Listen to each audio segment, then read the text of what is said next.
सोचें जरा कि दुनिया भर की तवानाई की मार्केट्स बिल्कुल तबाही के दहाने पर खड़ी हैं।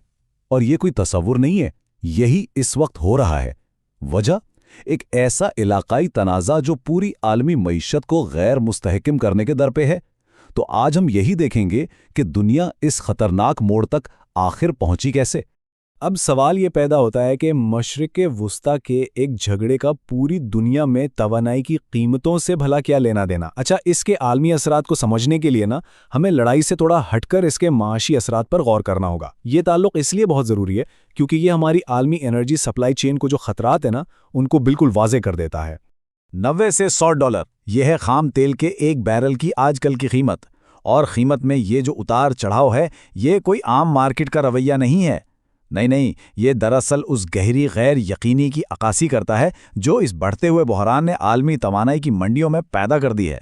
तो आखिर वो कौन सा तनाज़ा है जो इस आलमी बेचैनी को हवा दे रहा है? आइए ज़रा उन वाक़यात को देखते हैं जो हमें इस बहरान के दहाने पर ले आए हैं।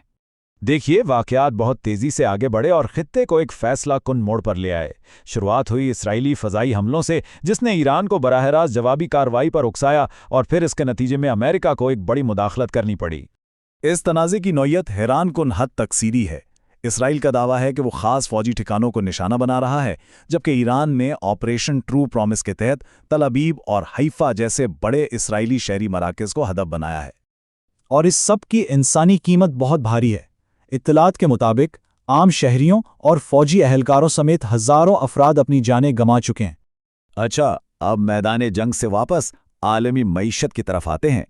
तेल की इन बेलगाम कीमतों का ताल्लुक एक बहुत ही ख़ास जुग़राफ़ियाई मकाम से है। ये जो तंग सी आबी गुज़रगाह है, आबनाए हरमज़, ये समझ लें कि आलमी तवानाई की शहरग है। दुनिया के तेल की सप्लाई का एक बहुत बड़ा हिस्सा इसी रास्ते से गुजरता है, जो इसे आलमी सप्लाई चेन का सबसे अहम चोक पॉइंट बनाता है। और अब इस शहरक को मुकम्मल तौर पर बंद कर दिया गया है। जी हाँ, ईरान ने आबनाए को तमाम जहाज़रानी के लिए बंद करने का ऐलान किया है, जो आलमी तवानाई के बहाव के लिए एक सीधा खतरा है। ईरान ने अपने इरादे बिल्कुल वाज़े कर दिए हैं। ईरानी वज़ीर ख़ारजा के मुताबिक ये कदम अमरीकी बहरी नाकाबंदी का बराह रास्त जवाब है। ये फ़ौजी और माशी दबाव का एक वाज़े टेट फॉर टेट है। तो जहां एक तरफ समंदर और फ़िज़ा में कशीदगी बिल्कुल उरूज पर है, वहीं दूसरी तरफ इस बहरान से निकलने के लिए एक नाजुक सी सिफारती कोशिश भी पर्दे के पीछे जारी है। एक अहम पेशरफ्त ये हुई है कि अमेरिका और ईरान के दरमियान बराह रास्त मुज़ाकरात का पहला दौर इस्लामाबाद, पाकिस्तान में मुकम्मल हुआ है। अमेरिकी नायब सदर JD वांस समेत आला सती वफूद की शिरकत इन मुज़ाकरात की संजीदगी को ज़ाहिर करती है। लेकिन इन मुज़ाकरात ने फौरी तौर पर दोनों ममालिक के मौक़िफ़ में एक बहुत बड़ा खला ज़ाहिर कर दिया है। अमेरिका चाहता है कि ईरान अपना जौहरी प्रोग्राम मुकम्मल तौर पर ख़त्म कर दे। इसके बरक्स ईरान का इसरार है कि भाई पहले तमाम पाबंदियां हटाओ और जंगी हर्जाना अदा करो। मतलब इनके शुरुआती मौक़िफ़ में ही ज़मीन आसमान का फ़र्क है। तो ये सूरत हाल पूरी आलमी मईशत को छुरी की धार पर ले आई है, जहां दो ताकतवर और मुखालिफ कुव्वतें एक ही वक्त में काम कर रही हैं।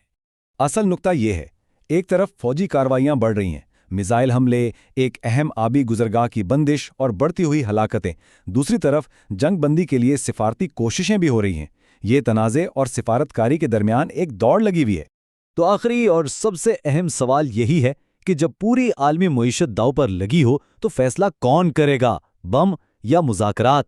इस सवाल का जवाब न सिर्फ इस तनाज़े का रुख मुतय्यन करेगा, बल्कि पूरी दुनिया की मुआशी सलामती का मुस्तकबिल भी इसी पर मुनहसर है।